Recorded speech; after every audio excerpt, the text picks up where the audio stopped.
Hello, hello, hello, and welcome to my YouTube channel. My name is Jameelah, and I am a master manifester, and I'm sure you are too because you're watching content like this. If you're returning, then hello. If you're new here, then welcome, welcome, welcome.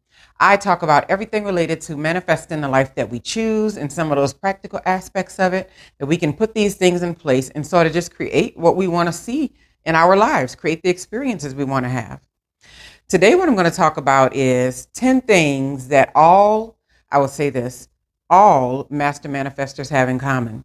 And that doesn't mean if you're not doing something on this list, yet you're no good at it. It just means that it's something that's like, oh, wow, I want to incorporate that into my life, right? So 10 things that all master manifestors have in common, right? Number one, they always have attainable short-term goals, right? So I noticed this within myself, within my journey and all the things that I've created in life and boxes I've checked off and all that sort of stuff. Through all of it, I've always made sure to have some short-term attainable goals. And when I say short-term, I mean like, stuff that you can accomplish in a day, maybe a week, maybe a month's time, right? When you create these short-term goals, every time that you are able to check one off or you either hit that goal or you either surpass it, it really helps to boost your self-esteem and to boost your self-worth because you know that you have the discipline and everything needed in you in order to create the success in those short-term goals, right?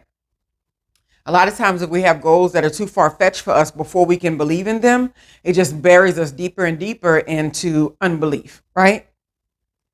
Number two, have big goals that scare you a little bit. All master manifestors have big goals that scare them a little bit, right?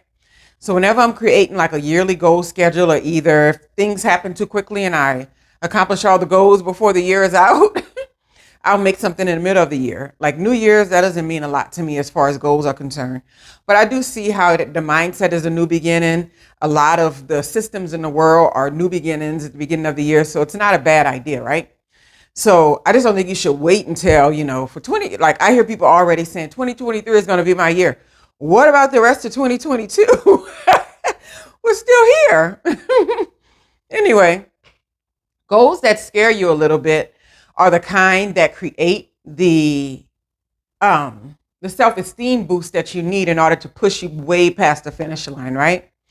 So goals that scared me a little bit, I'm trying to think of some in my life. One of them was learning how to swim, but really the goal was, in the first place, was learning how to be underwater without panicking, right? Without panicking and freaking out.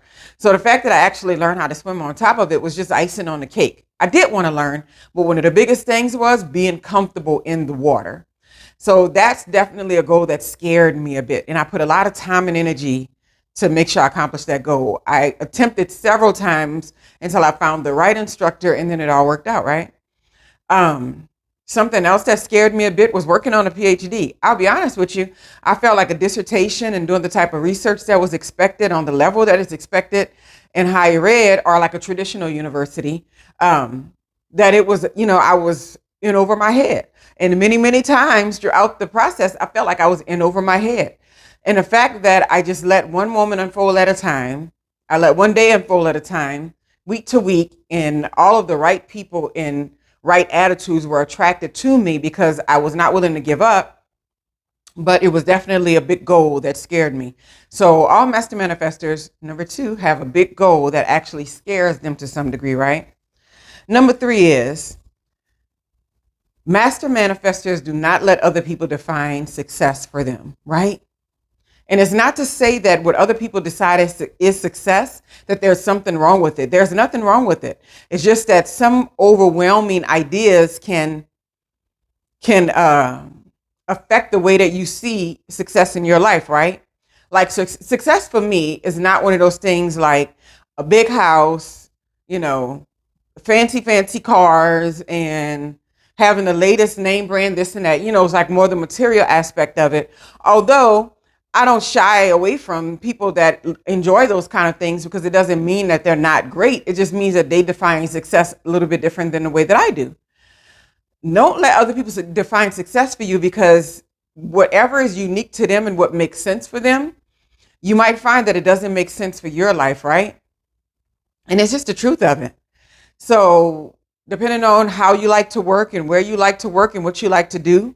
You might not be a person who can find success working in a corporate environment.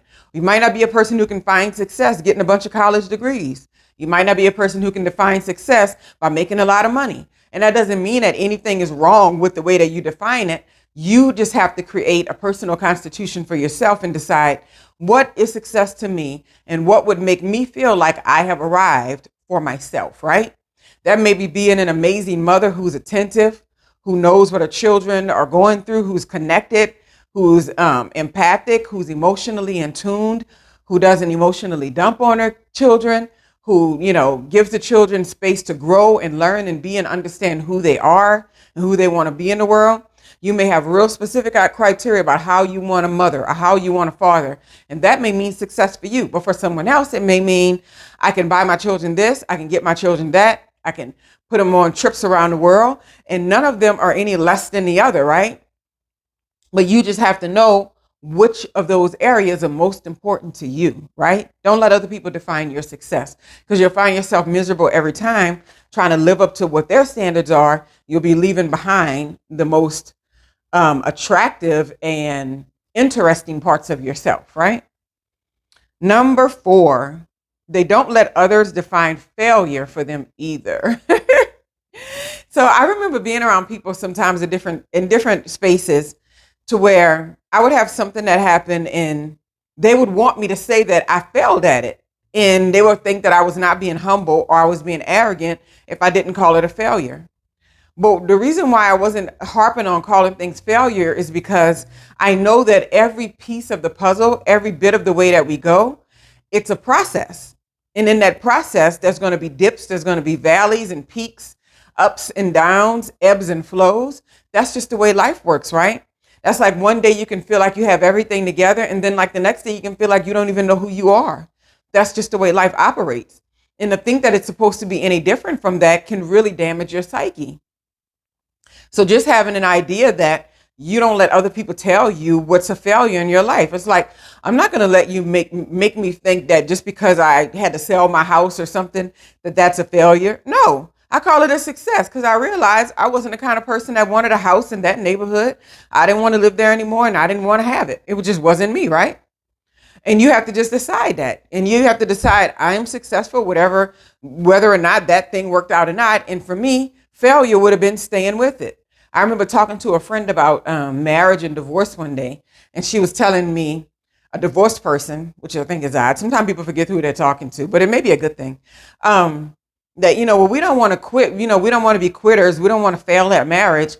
And I was like, well, sometimes leaving a marriage is actually successful. I was like, sometimes staying in it is actually quitting and giving up. Depends on what you have, and only you know what you have. I'm not sure about that, but I know you just can't draw a blanket across all of it and say, leaving a marriage that's equals failure. No, sometimes staying in it is failure. People are just comfortable. They don't want to make changes. They don't want to grow, and they don't want to be financially independent. And they decide, I'm just going to stay here. That doesn't mean that you're winning at marriage. It just means that you kind of gave up on yourself. So it just depends on how you look at that, right? You have to decide what's failure for you. And if you're even going to define anything by saying failure, I rarely say I failed at something. Rarely, rarely, rarely. I mean, definitely, like I'm cooking a really good soup today. I know my pot on the stove. You can't even see it, right? It's a really big pot. And I mean, it's got all kinds of veggies. It's a veggie soup. And I've tried to use recipes before in the past to create things in the kitchen. And I call that failing horribly.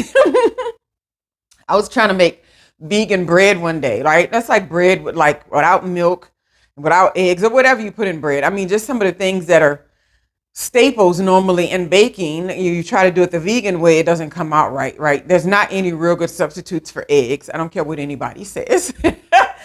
And so I'm like, that bread came out hard as a rock, failure, and I have no problem with saying that.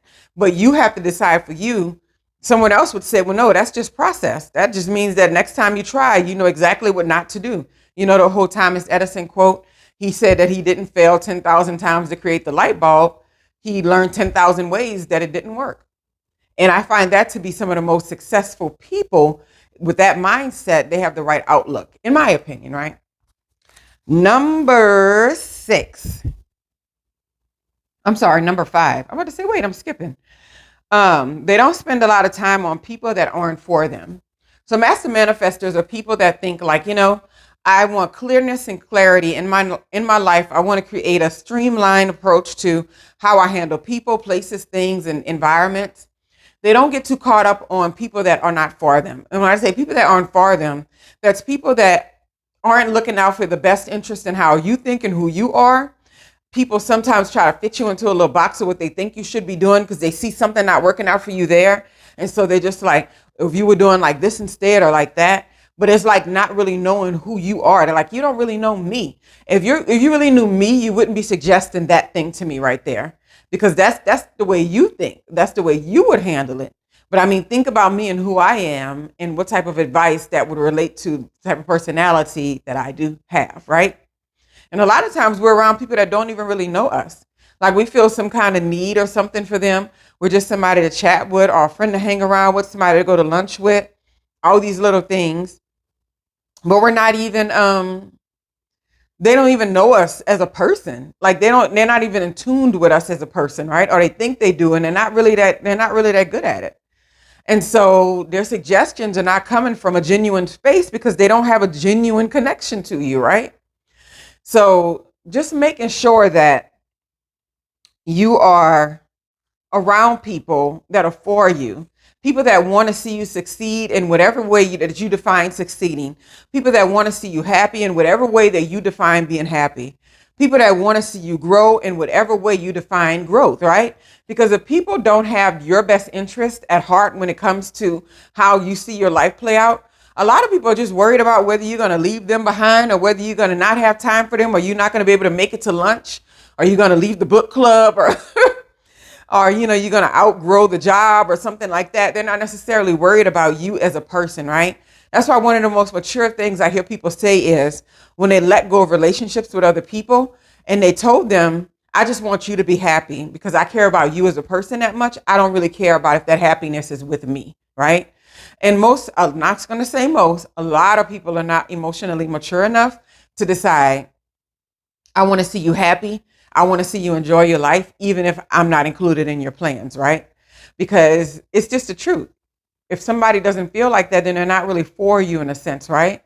I think fondly of people all the time who I used to hang out with, who I knew the friendships have outgrown, and that I didn't feel like we had much to offer anymore in that given time. And it might have turned to a negative side, and it just wasn't what it was.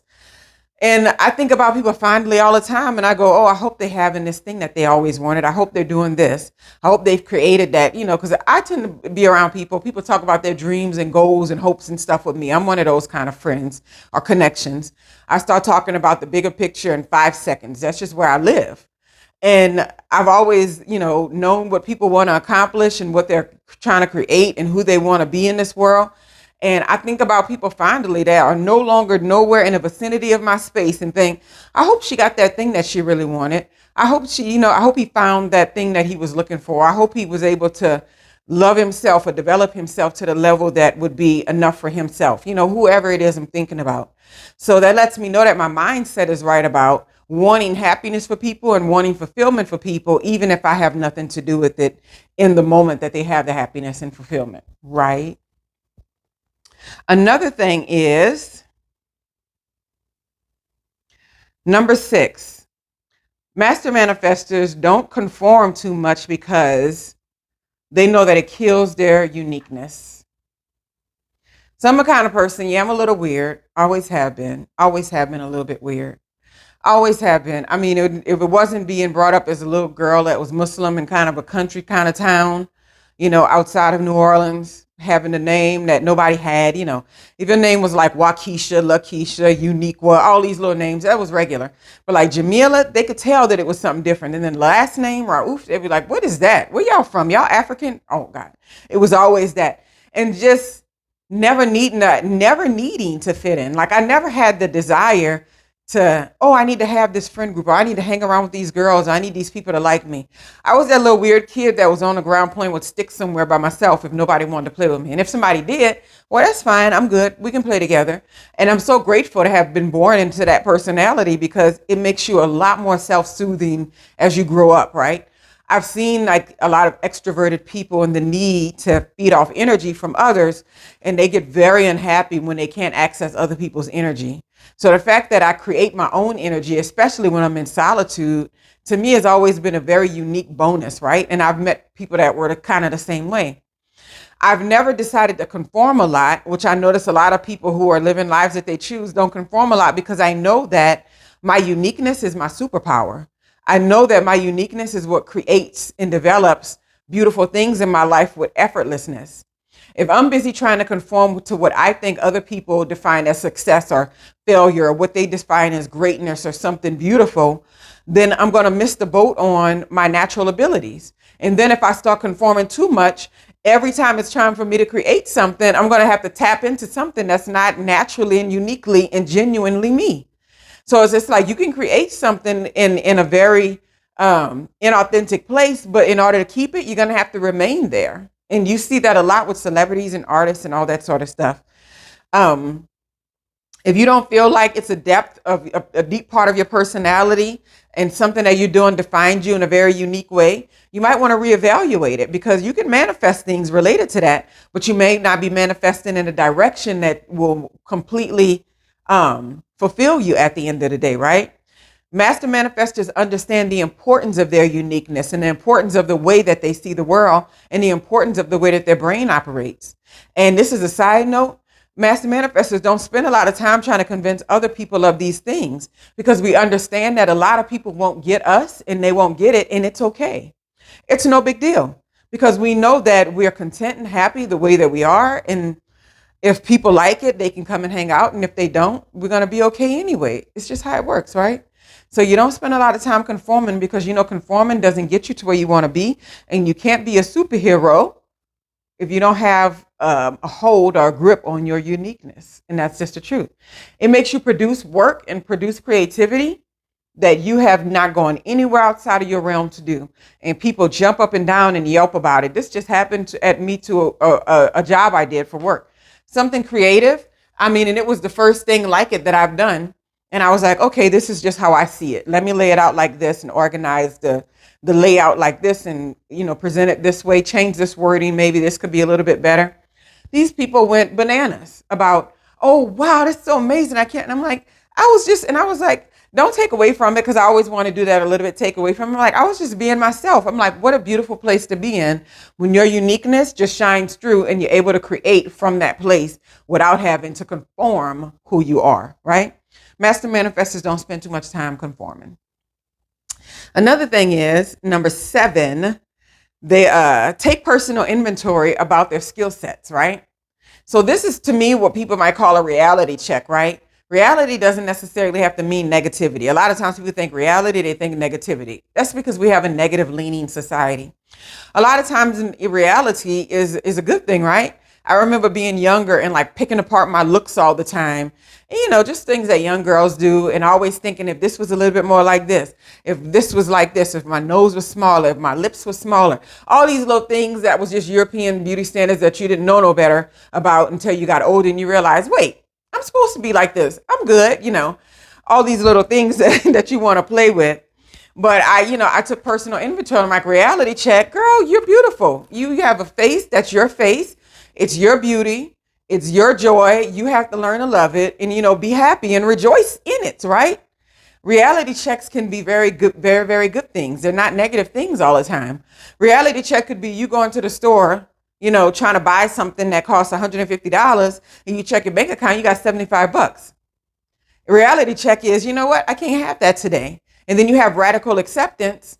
And then you're able to be okay with that, right? But it'd be a different story if you still went ahead and swiped that bank card for that 150 item, then that item wound up costing you $70 more because you got $35 of an NSF fee, or $35 for another one because it takes a couple of days and they might send it in twice. All that good stuff, all that stuff I grew up hearing about, learning about bank accounts and adulting and how people handle money. And it was definitely the way that I went into money in my 20s. I didn't have any good relationship with finances. And I've done a lot of work to gain a positive relationship with finances over the years. But I mean, reality check was, this is where you stand, this is what you have, and this is what you don't have. But what I don't think a reality check is, people deciding that from where you are, you can't accomplish the goals because you don't have this thing in order, that thing in order, and that thing in order.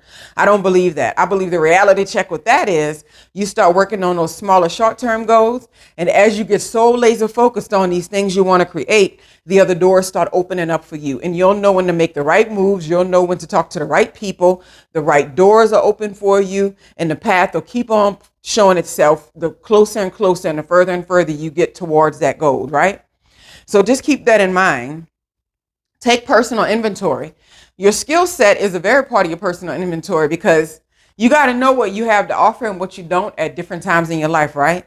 So if someone called me tomorrow and was just like, oh God, we got this singing contract. Are we going to be using auto-tune? If that's the case, I'll do it. But I mean, you know the skill set you have, right?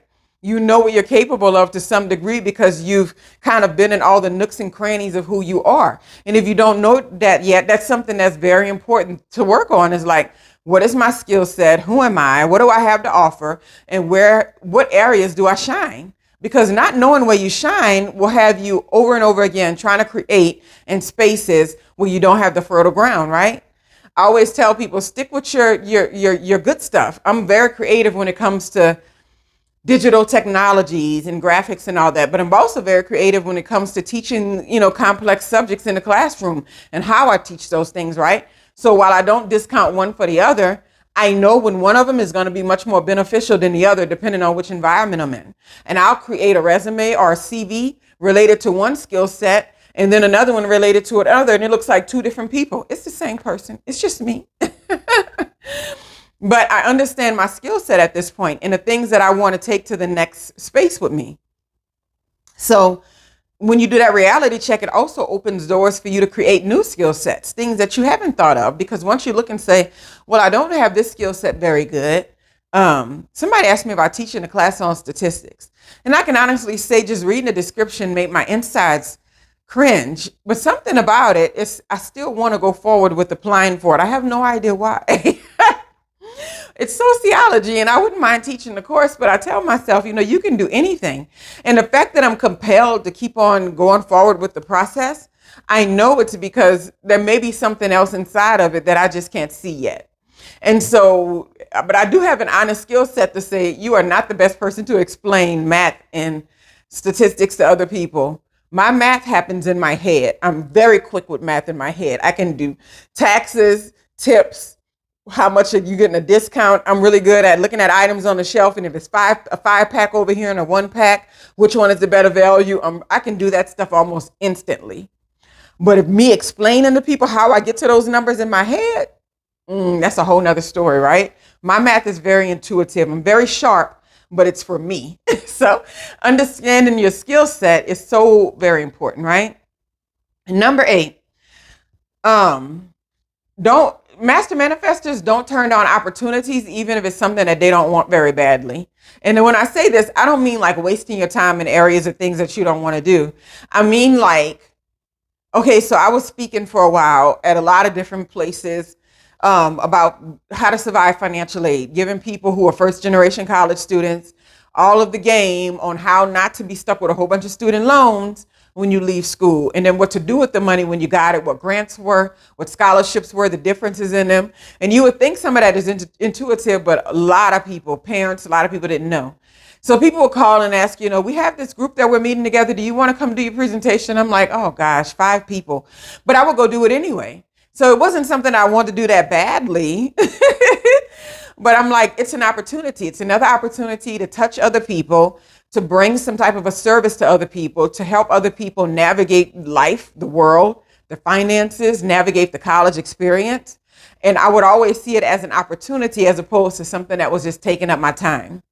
And even this same thing with this teaching thing that's been put in front of me lately, like to teach a course.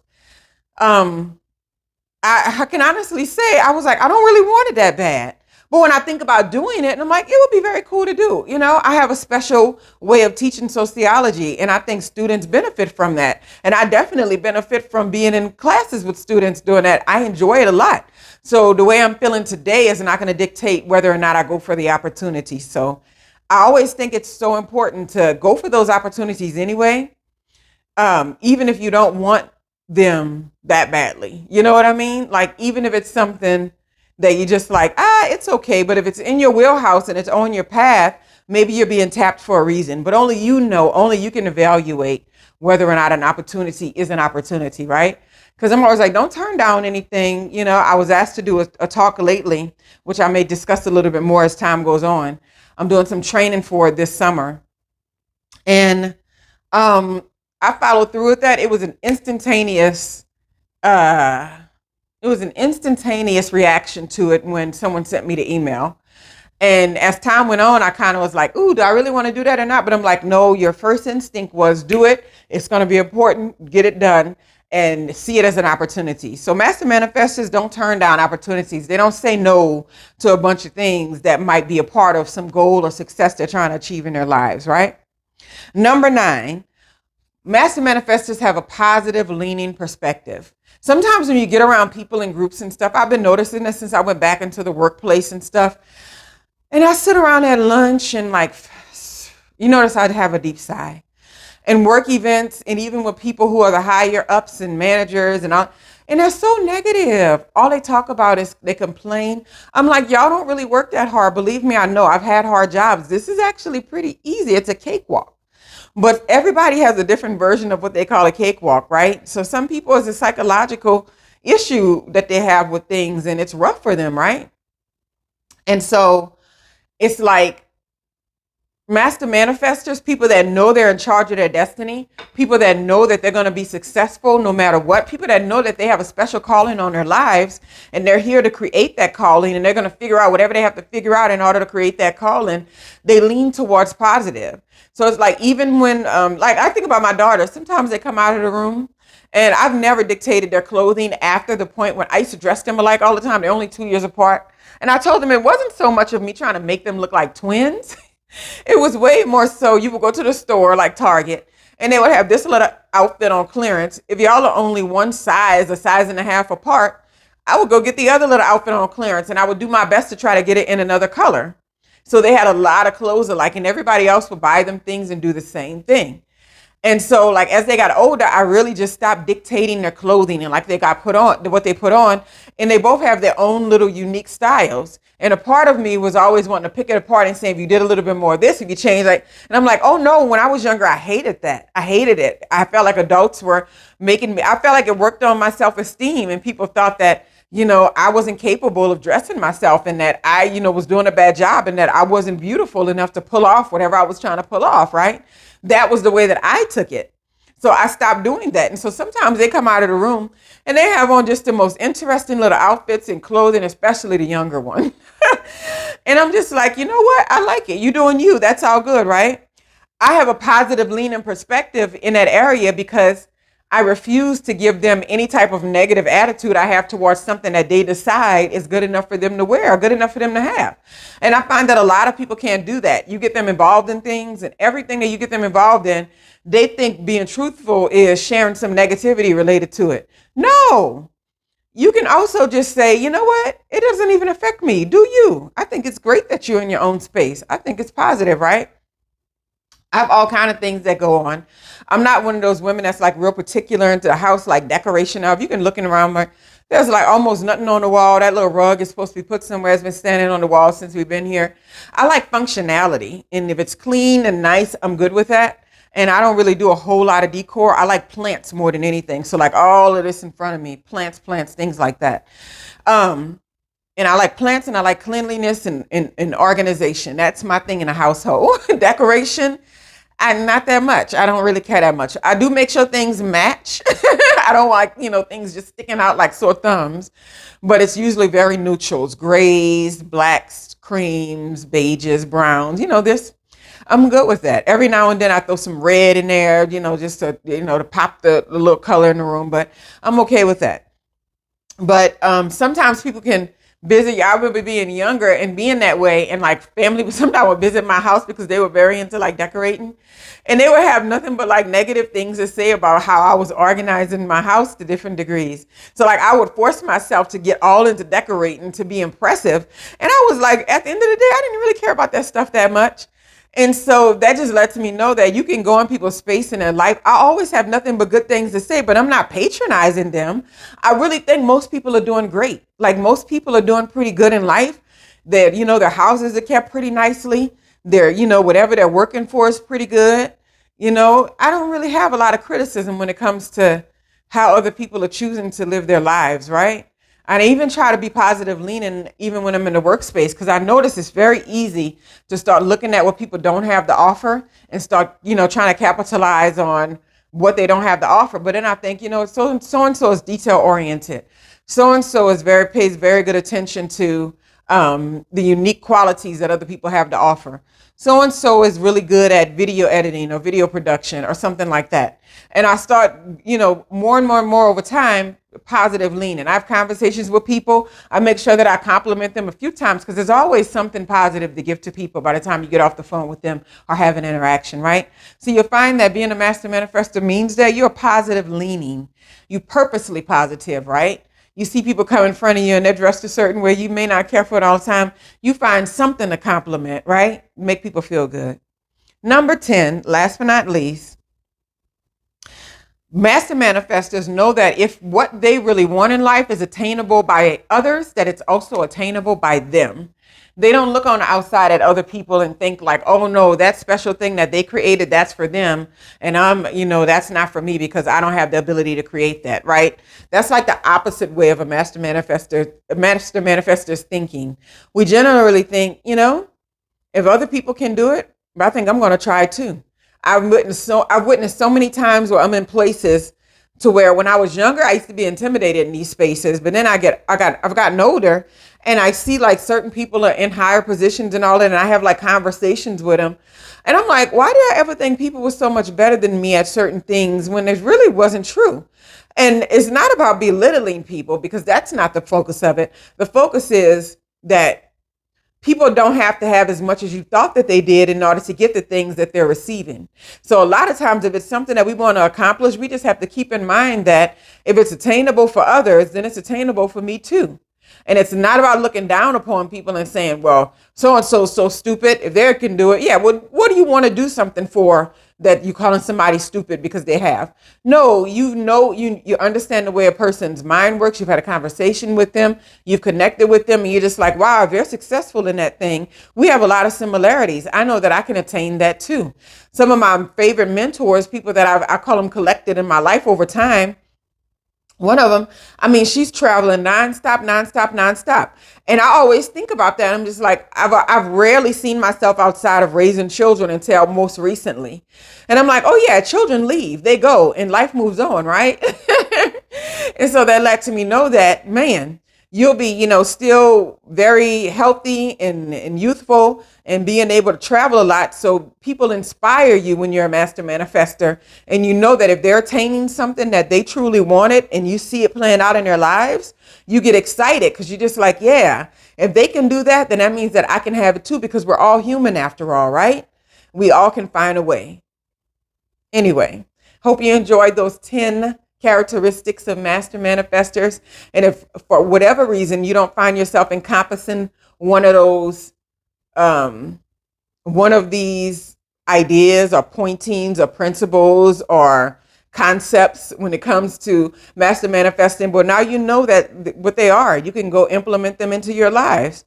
I always say, take some stock, write it down every day. My journals are full. I write every single day, all day. I write things down constantly. How I want to feel today, what I want to accomplish. How was the day? Was it amazing? I enjoyed today. Let me tell you, thank you so much for this amazing day. I do that in my phone a lot before I go to bed. Not every night, but a lot of nights I do it. And so just keep that in mind, that when you are trying to reach for these goals and create these things in your life, it may not always be a perfect path. So you watch channels like these, you get more information, and then maybe you have 7 things on the list, and in a couple of months you'll have 10. You never know. Anyway, hope you all are having a wonderful, wonderful day. Make sure you like, subscribe, and share. and comment